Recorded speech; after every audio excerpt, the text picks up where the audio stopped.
திருவள்ளூர் மாவட்டம் ஆவடி அருகே மாடியிலிருந்து கீழே விழுந்து உயிரிழந்ததாக கூறப்படும் சிறுவனின் இறப்பில் மர்மம் இருப்பதாக அவனது தாய் எமிலி அம்மாள் போலீசில் புகார் அளித்துள்ளார்.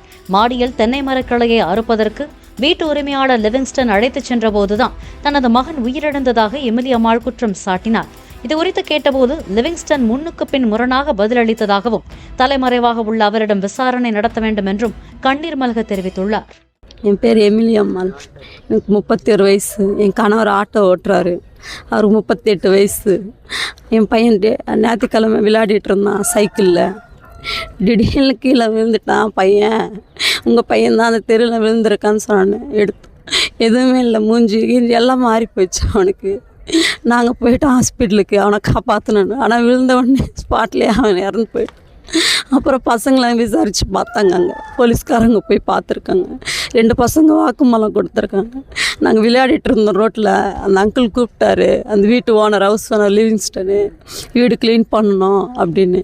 அந்த பசங்க 2 பேரும் வந்து கீழே வந்து நாங்கள் பெருக்கிட்டு இருந்தோம். அவனை மேலே அனுப்பியிருக்காங்க.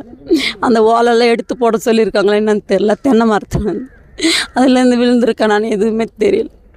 கேமரா 2 கேமரா இருக்குது அந்த தெருவில். ஆனால் காட்ட மாட்டேன்றாங்க அந்த கேமரா.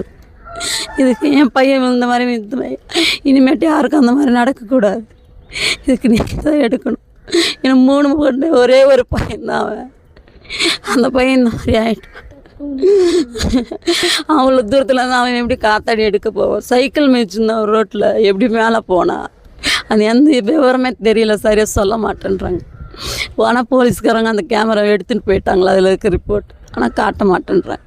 நாங்கள் இப்போ கேட்டது காலையில் எதுக்கு இந்த மாதிரி ஆயிடுச்சு, எப்படி நீங்கள் கூப்பிட்டீங்க வேலைக்கு அப்படின்னு கேட்டால், நான் எப்போ கூப்பிட்டேன், அவன் யார் எனக்கு தெரியாதுன்னு அப்படி சொல்கிறாரு. அப்படி தெரியாதவன் எப்படி மேலே கதவு எப்படி திறந்து மேலே போவான், எப்படி தவறி விழுந்திருப்பான். அதுக்கு எதுவுமே பதில் சொல்லாமல் நெக்கில் பதில் சொல்லுவார். வீடு இடிச்சுக்கோங்க, மாடி தானே இடிச்சுக்கோ அப்படின்னு சொல்லிட்டு வண்டி எடுத்து போனவர். அதுக்கப்புறம் அட்ரஸே இல்லை. அவர் மேலே நடவடிக்கை எடுக்கணும். என் பையனுக்கு நடந்த மாதிரி இனி யாருக்கும் நடக்கக்கூடாது. அந்த தெரு எதுவுமே இல்லை. அந்த ரிப்போர்ட்டில் எல்லாமே செதஞ்சு போயிருக்கு. உள்ள எதுவுமே இல்லை. மொத்தமாக தேங்காய் உடஞ்ச மாதிரி உடஞ்சி போயிடுச்சு தலை.